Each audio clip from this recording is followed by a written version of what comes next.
Each of us, at one time or another in our lives, have sat in their chair and been healed by their touch. Most of us confide in them. We tell them things we don't normally share, even with those closest to us. They are our confidants, our advisors, and our friends. Hairstylists. Where would we be without them? As John Steinbeck said, "It is my considered opinion that the hairdresser is the most influential person in any community." People tell their hairdresser things they wouldn't dare confess to a priest, and they are open about matters they try to conceal from a doctor. I have heard hairdressers quoted with complete conviction on art, literature, politics, economics, childcare, and morals.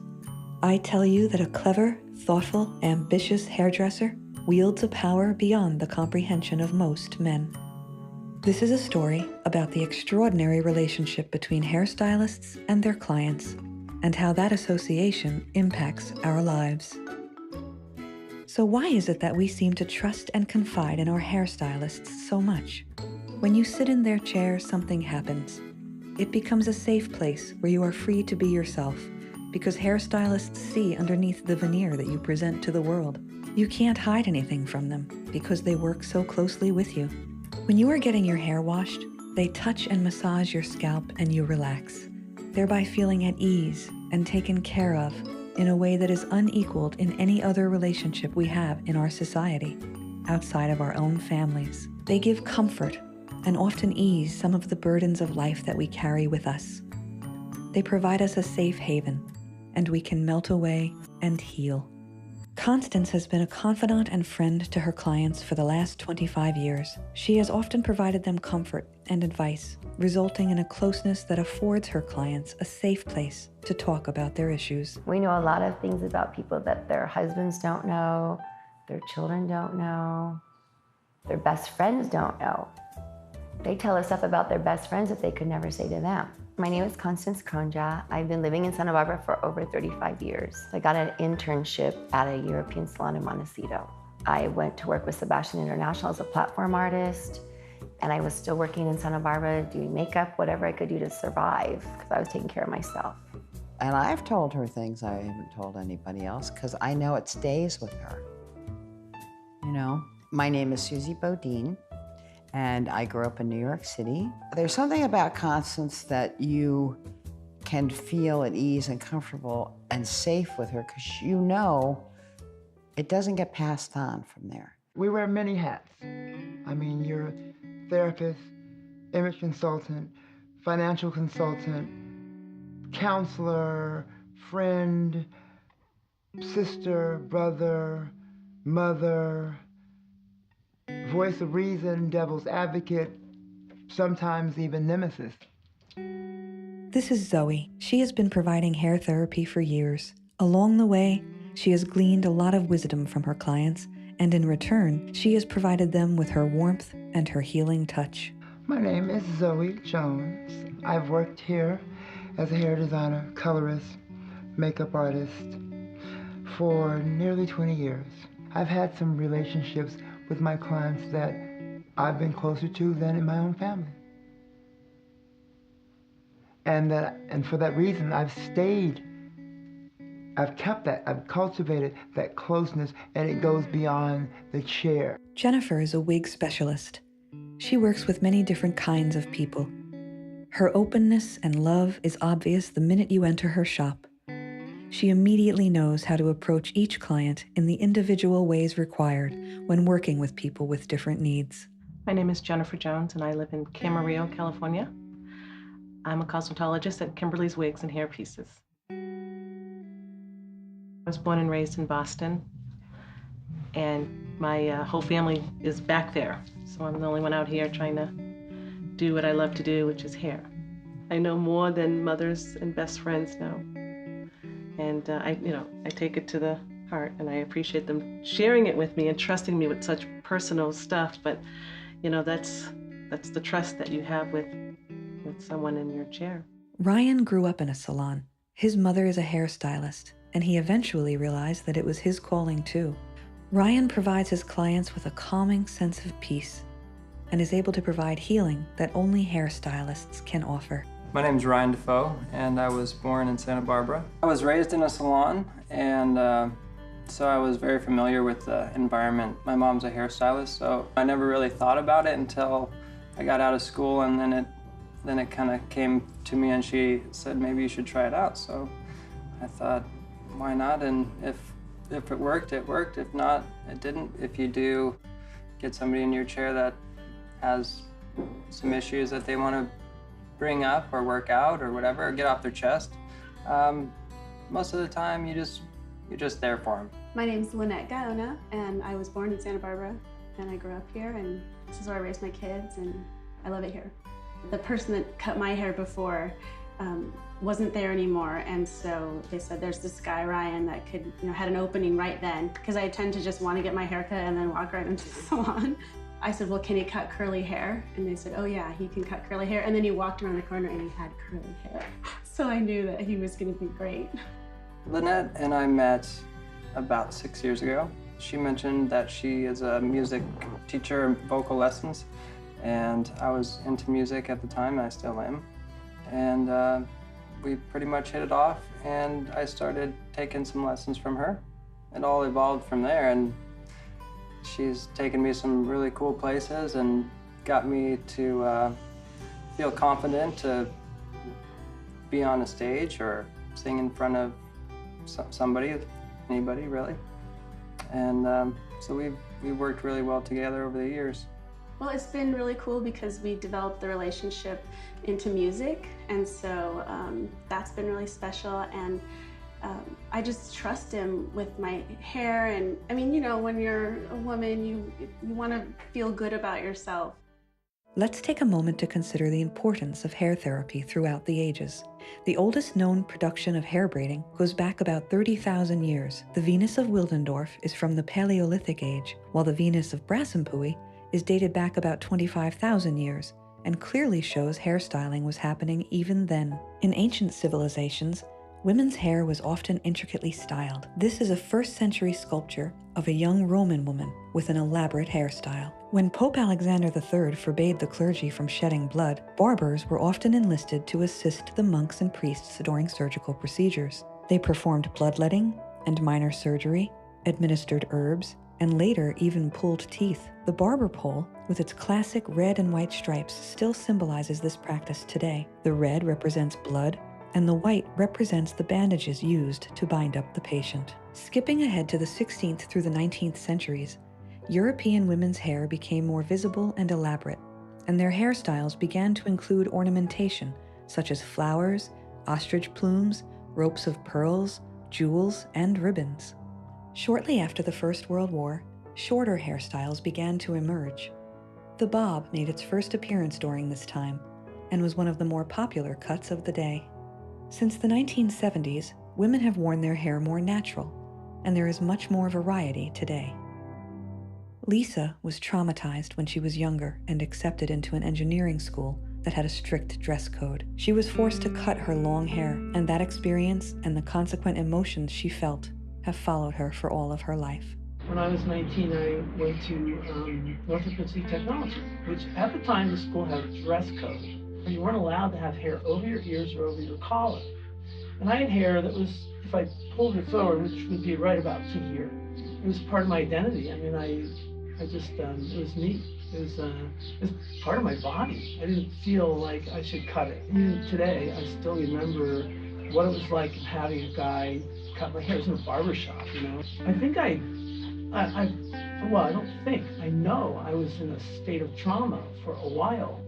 It took a while to go away. I was growing up in New York, and we lived in New York. My mother was a private duty psychiatric nurse, and so, and she had told me years before that they had discovered, because she had, done a lot of her nursing at Bellevue in New York, which was then a psychiatric hospital. And they had discovered over the years that if they put in a beauty salon into these psychiatric hospitals, where women could get their nails done and their hair done and makeup, that it brought them out of deep depressions, that, it helped with their psychiatric needs, it calmed them down. They were astonished that the research they had done really did work And they do it to this day, as far as I know, in all psychiatric facilities. It's not that they're being vain. It's just that I think women men are the same way. If they feel good about themselves, what they're wearing, you know, how they look, whether it's a man or a woman, what their haircut is, they move forward with their chests, not like this. And being an actress, having studied physicality in acting, because you can change a character into very depressed, just changing her physicality. Bring her in and bring her out. So, and that's what happens, because you instantly, when you're depressed, go inward. But if your hair is nice and your nails are pretty, they go outward. Lisa was able to find the perfect look at Kimberly's wigs and hairpieces. When she found the store by chance, her experience there gave her the opportunity to find peace on a journey that was often difficult for her. You know, when I went to Kimberly's wigs, hairpieces, duvets, you know, I was just, that was the first time that I went to her place. And I'd heard about her before, I'd known something of her. And then, as I mentioned, I went to a nail salon 2 doors down from her at the time, 2 doors up from her at the time. And it just happened to go by after having my nails done, and just poked in out of curiosity. It was New Year's Eve, it was, you know, it was kind of late, and there weren't a lot of people coming in. Well, there wasn't anybody coming in. And so, you know, she really just took the time to spend with me. And as I said, I went in curious. I came out with 2 wigs. You know, so people wear wigs for various reasons. They're party hats. They're party hats. They're fun. Hair is something you have to trust people with. You can't just go to anybody and have them touch your hair and I mean, that's, you know, that's important. Our hair is so important. The hair therapy that stylists provide often begins with trust. We must have faith in them. When we sit in their chair, we are often in a vulnerable position. Their assurance is an essential element in this relationship. And it involves a lot of trust, too, because you are allowing someone to work on you with an instrument that is small but yet sharp enough that I can do like this in one sweep, and your hair can go from being blunt to shingled or shattered or chipped. You're entrusting someone to do that, to create a look for you or to just groom you. It is intimate. Yeah, I do feel different after I've done somebody's hair. And it doesn't have to be a huge change, you know, whether it's the same haircut I gave them last month or something totally radical that might be something new. As long as they're happy, and then it really reflects on me, and I couldn't be happier to see somebody that feels confident. There's definitely a comfort level when you're sitting in the chair, you're chatting, and you know, you feel free to say what you need to say. There's a therapy in it because you're employing techniques from effleurage, petrissage, all these massage techniques that are soothing. So I think once you find a good one, you don't want to leave, and you definitely have to trust that they're going to do a good job. And you have to feel comfortable when you're, you know, they're washing your hair. And when Ryan, you know, he does this great massage, and I know I can just close my eyes, I can melt away. It's a way that I nurture myself, and that I can take that time to do that. The intimacy level on pre-haircut, pre-shampoo, you gotta kind of read somebody's mind in a way, read their body language, however they're feeling at the time. Maybe they could be, you know, one time they need a scalp massage, they need to relax, they need to close their eyes, they need to be, you know, a little more pampered than the next time. So you definitely read their body language, and if maybe they want to talk a lot and there's no sense of doing a massage if they're talking. And sometimes they just want to close their eyes and fade away. And you gotta know when not to talk. And then sometimes, even as loquacious as I'm being right now, a lot of times I just listen. Sometimes it's just, 3,000. Wow. How does that make you feel? What did you think? Because these are questions, they really don't want the advice. The processing is going on. You're reinstating what they're telling you so they can hear it. So we both can hear it. We both can learn from it.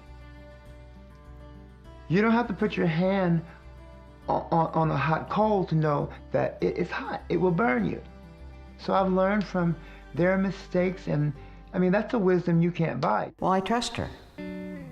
And she always has very wise, sage advice.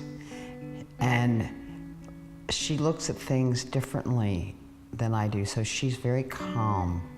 And she'll say, well, you know, if you handled it, what if you handled it this way? How about if we look at it this way? And I go, oh, I never thought of that. You know, and sweetie, it's gonna be okay.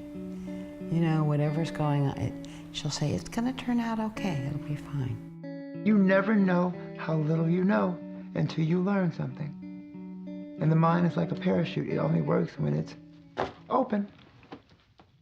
Well, Kim herself is this, you know, very compassionate person. She's a little like a healthcare provider in a way, with one area to work in, right? So you have like, you know, gastroenterologist in one area, rheumatologist. And Kim is like a hair, whatever, restorer person. That's her area of care for people. And I actually felt as though I'd been cared for in a way I'd never seen before. She cared about how I felt and how I looked, and both of those, and how they all went together. And I got the sense that she would never let me leave her shop looking stupid, you know, looking weird, unless I demanded to look that way, right? If I wanted to buy an orange day-glow wig, she would not stop me, but she'd be questioning, you know. Jennifer, I mean, I met her through Kim's, and this style, you know, I mentioned that, you know, Kim looks at styles and she picks them out sometimes and throws them at me, you know, and almost always they're always good for me. Well, one time, Kimberly was tied up with somebody. She has a lot of people who are cancer patients, and so she was with somebody in the back room trying to get them set up with a hairpiece. And I was there, and Jennifer said, well, you know, do you want the same thing I had before? I said, well, I might, but, you know, I'm here, let's see what we got. And so she did basically the same thing Kim does. And she really is the reason why I wear this style right now, is because she was throwing wigs at me. We try them on, this one, try it on. Oh, here, try this one. Put this one on. And it's like, oh, wait a minute, let's put all those away. We'll go with this one for this time. And, you know, Jennifer's a sweetheart. I mean, every time I'm there, I walk in the door, she goes, hi, beautiful. She's a caring individual. She's perfect in that shop, really. I get to come in here and make somebody over. That's fun for me. I mean, it's amazing the way people feel inside about themselves, and then I just show them what they could look like if they just put a little bit more time into themselves, or even change their hair color. They can be anybody they want to be. The minute you put a wig on, you're a superstar. You're different. You even feel better. There's nothing more beautiful than a woman that feels beautiful. And initially, all I wanted to do was make women beautiful. But once you see a woman that feels beautiful and she can own that beauty. Hairstylists deal with many people every day. It takes an effort on their part to remain professional in the face of the individual troubles they hear throughout the day, and to not let those emotions get in the way of the therapy they are providing. Every day we hear so much information from every single kind of personality. I mean, sometimes I'll see 13 different personalities in one day. It's amazing. And as a young stylist, you absorb a lot of that energy, but as you get older, you learn how to keep your energy separate and stay healthy. Because you can't absorb negative energy, because you get all kinds of energy all day long. You come in here and you leave lighter. Life, you know, problems that you came in with, you think, you know, it's really not as bad as I thought. You know, I mean, Constance is right. Aren't we lucky to live where we live, to have the friends we have, the families we have? Wow, aren't we lucky? And I leave thinking, yeah, you jerk. I mean, come on. You know, of course you're lucky. Knock it off. Yeah, because the things seem small after you talk to her. I mean, I've gone so far as to go to and say I'm happy and nappy. To a little girl who grows up, who's living in a Santa Barbara, beautiful Santa Barbara, that's 2.3% African Americans. So she has virtually nothing to represent her. So I wanted to show her, I made that dramatic, took that dramatic movement to show her that this is just an accessory. It's like earrings. After she were able to close her mouth, I told her to sit up. Beauty starts with posture. And told her that beautiful hair is healthy hair, regardless of its texture. And as long as you can buy hair, and I think it changed her outlook. Hairstylists are often the first people to recognize cases of domestic violence. Because of the intimacy that occurs when you are getting your hair done, the signs are not easy to hide from them. Or people will tell you that their boyfriend's beating them up and that, you know, they haven't told anyone else. So we try to tell them where to go to get help and how often it's happening, and if, you know, they feel like they should probably not go back there, because a lot of times they don't have anywhere else to go.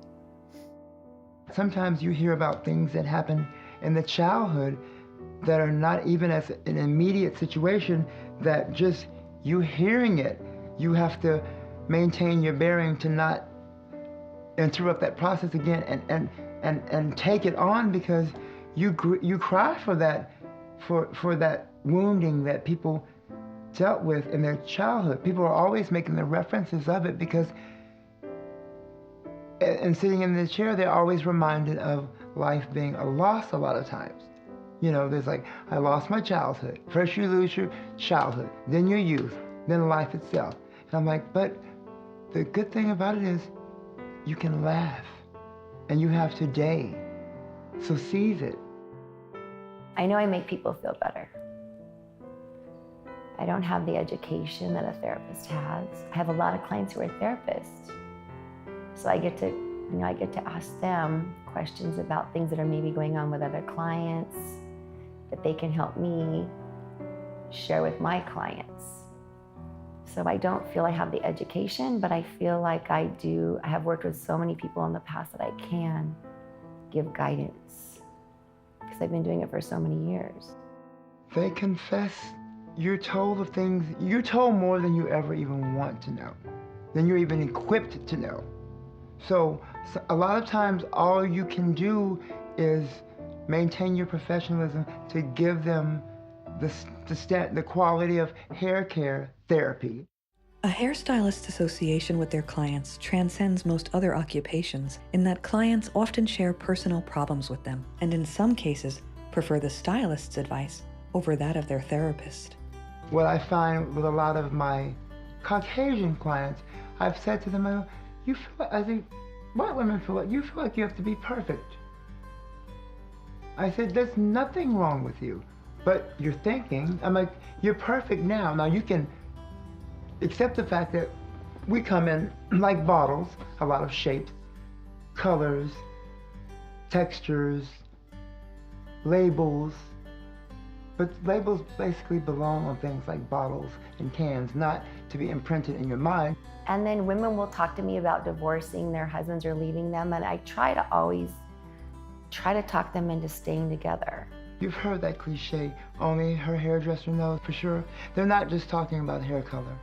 We hear about the thousands of unpaid parking tickets, and the daughter that is flunking out of college, and the bra that was found in the gym bag, and it didn't belong to a woman, it belonged to him. We hear about, I can't stop eating, and I can't stop hoarding, and I have candy. We hear about, I have a passion to heal the world, but I'm just a woman, and in my era, all I could be was a secretary, and now I'm old, and now I know I can do this. We comfort, and we get comforted. I mean, we get it. It's reciprocal. Many hairstylists have become famous and even part of our vernacular. Most of us have heard of Paul Mitchell, John Freda, Frederick Fekkai, Tabitha Coffey, and of course, Vidal Sassoon. I was working at Mademoiselle in the mid-60s, and it was a great time to be in New York. One of our editors came into my office and said she had found this hairdresser in England, unknown, and she wanted him to be a big success in New York. And because I had long, straight hair, and he needed straight hair for his cuts, she wanted me to go to him. And it was Vidal Sassoon. And no, I hadn't heard of, none of us heard of him. So I went to him, sweet, sweet, nice man. And I said to him, okay, I'm gonna let you cut my hair, but you know this haircut's gonna require trimming every week or every 2 weeks, you know that. And we laughed because it was his haircut, of course he knew. So he said, no, I will cut your hair free forever. And he did.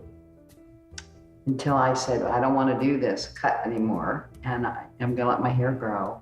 And he said, fine. But, you know, I still went to him periodically just to see him. And I'm so happy he was successful because he deserved it. He was a really nice man. He didn't change from the time he arrived to being super famous. He was the same sweet man. And I just loved him.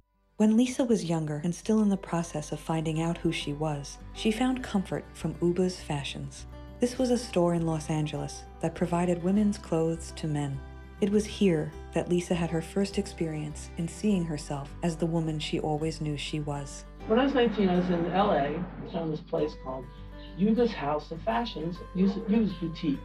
And it was a store that sold women's clothes and all the accessories to men who wanted to dress as women.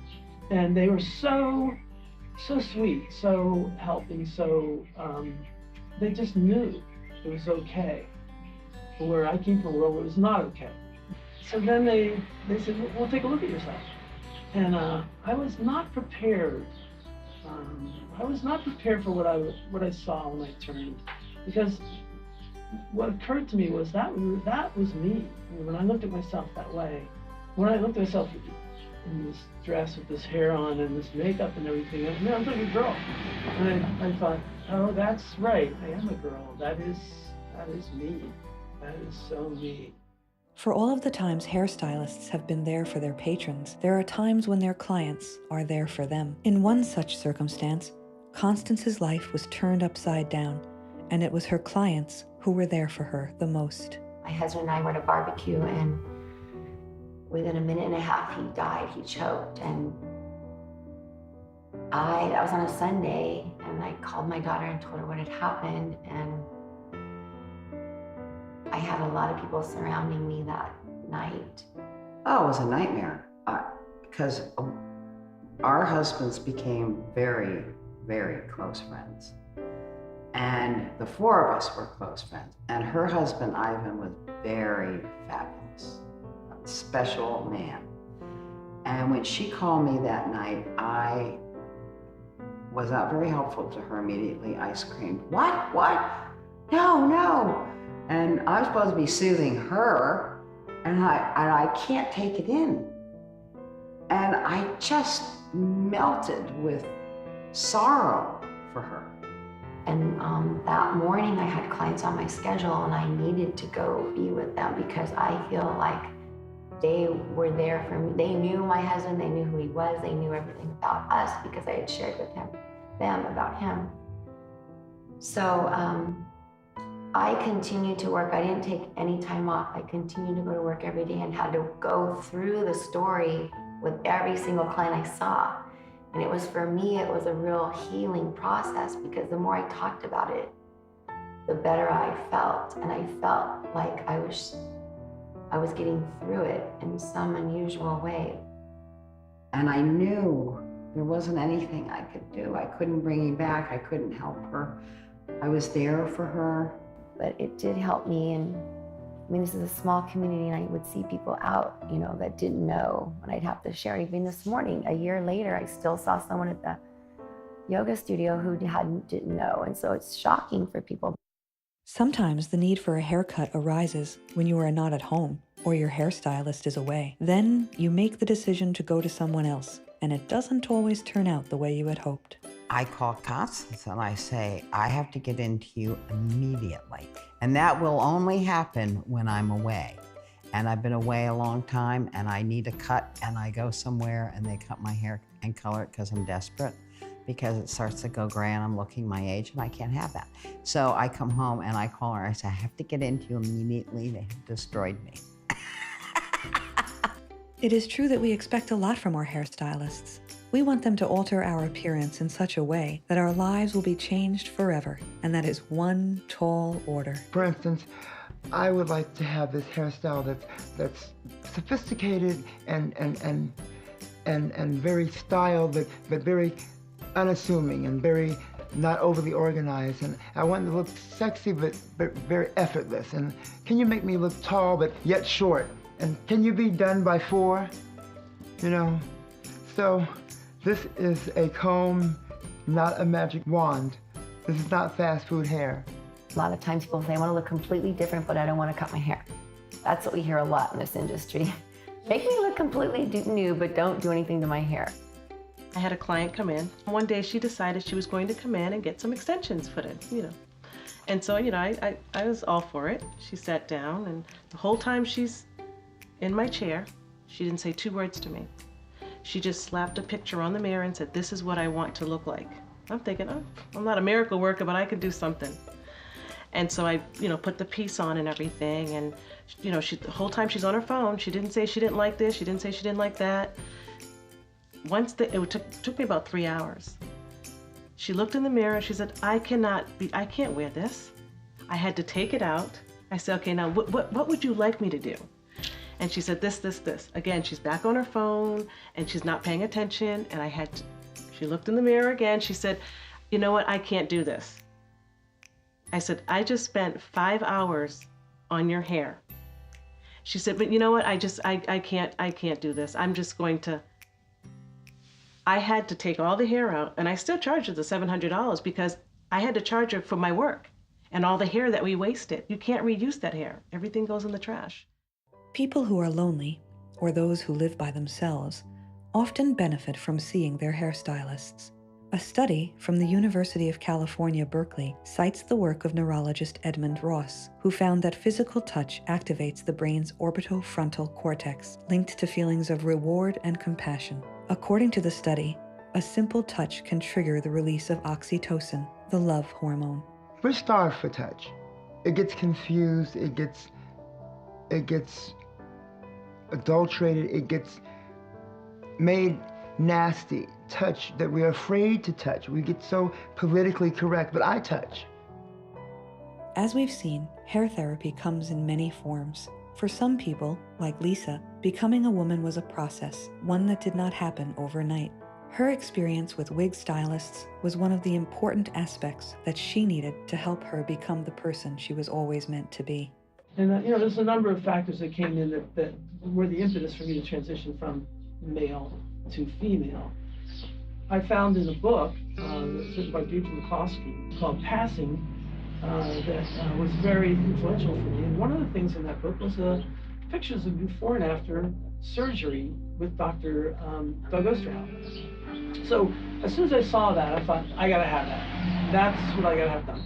Here's a person with a very masculine face with a very pretty feminine face. And one of the things he said to me is, when you're done, you're probably gonna wanna wear a hairpiece. And I was like, I'd already been living as a female basically at that point, or as a woman.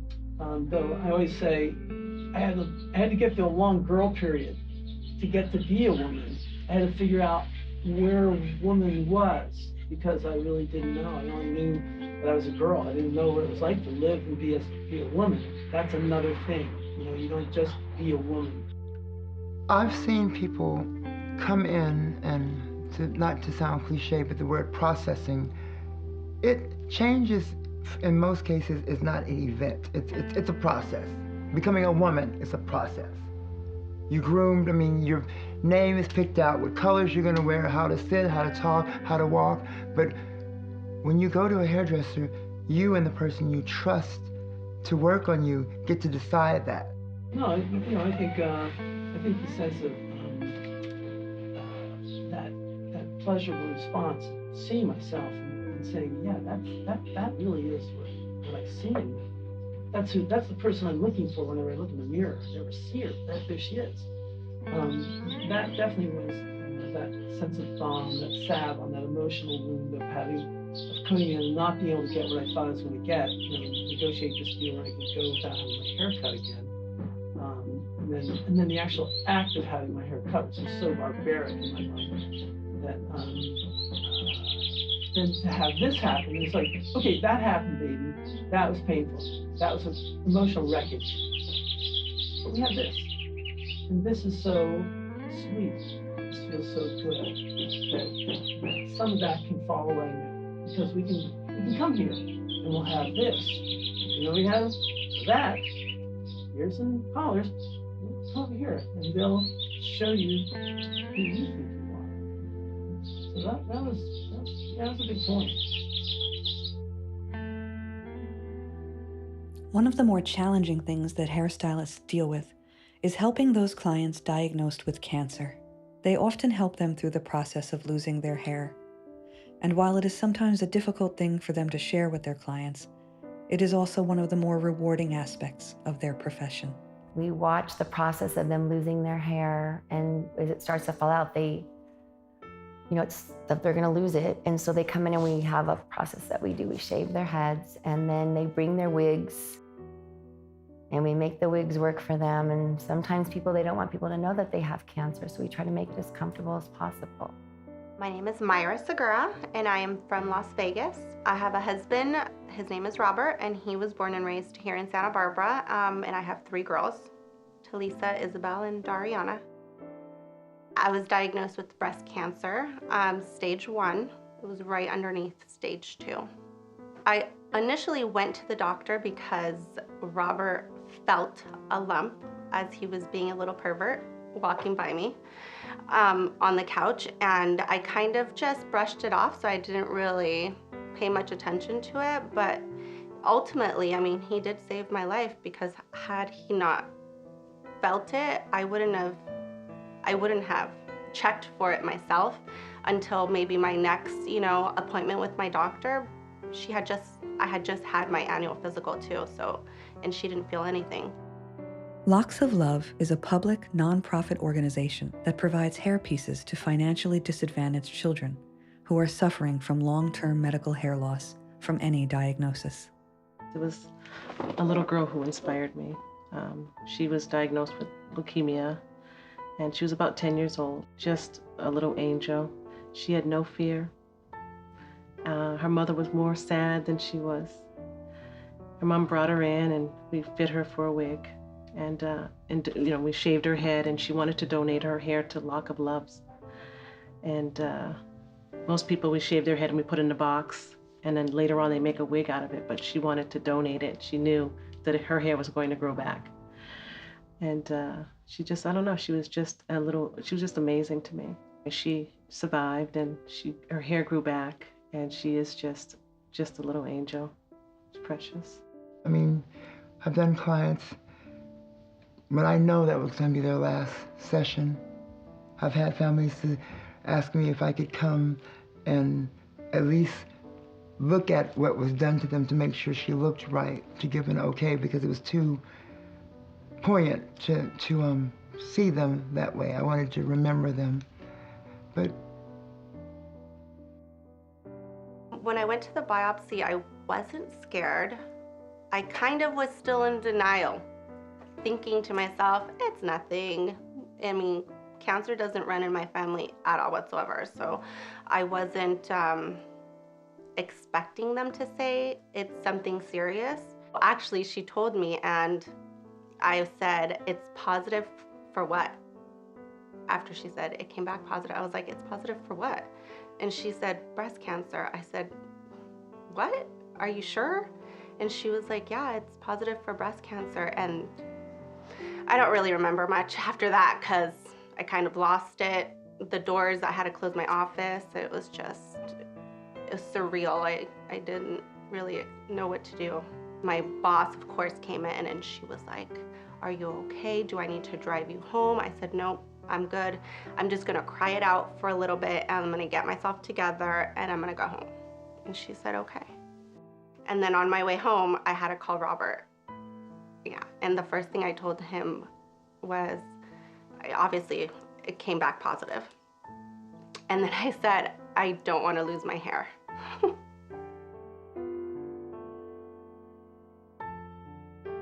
Yeah, sorry.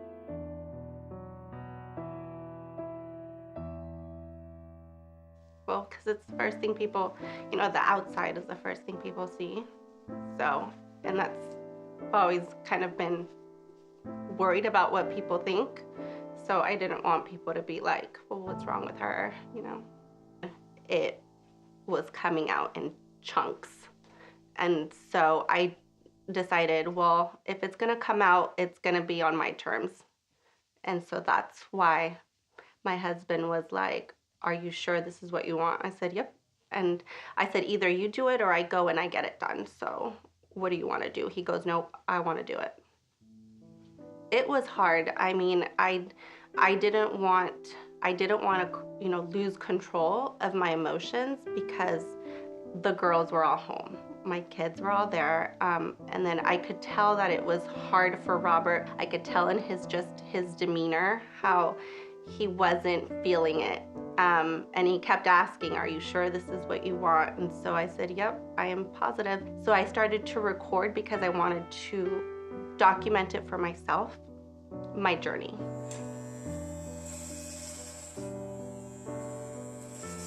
I knew that it was gonna be one of those moments where I had to get Robert's emotions because he wasn't really letting me know how he was feeling throughout the whole thing. So that's why I was recording him cutting my hair.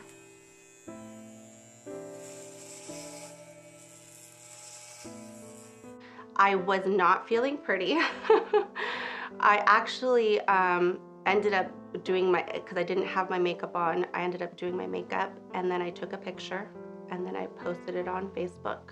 And I was like, well, this is the new me. But it was weird. It was weird. When I would look, or when I, you know, after the hair was gone and after I had the surgery with the breast being removed, I remember looking in the mirror and I took a couple pictures of myself. It just didn't look like me. I'm like, this is ridiculous. Like, I can't, if I don't see myself attractive, like what does my husband see, like when he sees me, you know? Crying in the shower was my only way of really just letting it go without having Robert feel a certain way or having the girls be like, what's wrong? Are you okay? Because they were worried about me. They were like, Mom, your hair is falling out, or Mom, are you okay? Like, you don't really look like yourself. The shower was the go-to spot for me to just kind of let it go. And then, I mean, you're in the shower, you know, there's no hair to put shampoo in, and you're washing and there's nothing there but scars, and so it was hard. Often, cancer patients, when told of their illness, focus immediately on getting a wig. The idea of losing their hair seems insurmountable to them. When a client walks through the door, they're distraught. They've gotten bad news and they need help. They're very depressed. They feel like they're going to die. A lot of them, they're crying. And I just tell them, you know, we're going to get through this. And this is just something that you have to go through, and you're going to get through it. We try to encourage them. By the time they leave, they're feeling good about themselves. And, you know, we're hugging them, we're loving on them. And sometimes we even pray with them if they want us to pray with them. It's more important for us to let them know that they're going to be okay, because when they're first diagnosed, the first question they ask their doctor is, am I going to lose my hair? They call us right from the cancer center. They come right over and they buy a wig. That hair is, you know, top priority. Well, these are the wigs that I ended up getting. This one was the first one, and this is Natasha. We named her Natasha because my cousin said that I reminded her of a Russian spy when I would wear it. So we named her Natasha. Then we named this one, I ended up getting this one maybe 4 months after, and I named her Gabriella. We named her Gabriella because she reminds us of one of the novella girls with the long hair. So we were like, oh, she's gonna be the one we wear to the pool. I felt more like myself, and I noticed that people wouldn't look at me like, give me like that weird look, you know, when I would wear it. So, and then I went back to work and people would be like, I love your haircut. It is so cute. I'm like, thanks. Yeah. You know, you're there from the beginning through the loss of the hair, and then them getting their hair back, it might come in at a different texture. They go through a lot of change. It usually comes out beautiful, but maybe a little different afterwards, and that's something they have to adjust to too. And it's cool to be a part of that. Obviously, the hair is, you know, growing back, and it's growing back curly. I used to have straight hair. I didn't know what to do with it. I normally never had short hair. I think the shortest was like a bob. So, Myra's journey through breast cancer was one of the most difficult things she has ever been through. She showed amazing strength in not allowing it to take over her life. I'm just ready to kind of move on from this, like, you know, ready for surgery at the end of the month, and hopefully I can start to kind of feel back to normal. For my job, I have to do the orientations for the incoming classes. This year, I actually went during, you know, October, the month of Breast Cancer Awareness Month. I went and talked to the classes about, you know, my own experience. I put a little slideshow together, and I told them, you know, it doesn't matter if you have cancer that runs in your family or not. These days, I mean, it could happen to anybody at any time. It doesn't matter how old you are. So I make it a point to educate people, my friends. I'm like, just touch yourself, you know, get to know your breasts, because had it not been for Robert, who knows how long I would have gone, you know? It is easy to see how our hairstylists enrich our lives. And as with most things in life, the positive interaction between a client and their hairstylist is a mutual exchange. What's rewarding is to see someone that was 3 and now she's graduating from college and she's still coming to you. A lot of my clients have watched my daughter grow up, and she's going to be 20. She's actually getting married, and she's going to be 24. And people have watched her in her little ballet outfits come into the salon, and people just feel like a connection with you. I think a lot of times they come to see your story, where you're at in your life and what's going on, and kind of feel like you're part of their family. I get so much from her. I hope I give as much back to her. I think life is about being positive, because positive words turn into positive thoughts. And positive thoughts turn into positive habits. And positive habits turn into powerful things. So my whole life, you can ask anybody, but I've always tried to stay on the positive notes. They call, they check on you, some of them have mothered me, brothered me, befriended me, schooled me. I hope Brian cuts hair forever, because I have tried to go, you know, I think one time he couldn't and I needed my haircut and I went somewhere else, and never again. I am coming back. My greatest nightmare, I wake up in a cold sweat, is that she's gonna move on with her life. Are you kidding me? I'd die. But, you know, she could leave, I suppose, but I don't know what I'd do without her. I really don't. As a friend and as a hairdresser, I can't even imagine. Just meeting all these people at different times in your life really kind of almost shapes my life. It's a big family, and not only are the stylists a family, but the clients are. So it's nice to feel very at home here. This is my calling. When you open a box, it's like you're opening up a whole new world, and you're gonna make somebody smile. I can't do anything else but this. It's fun for me. It's a lot of fun.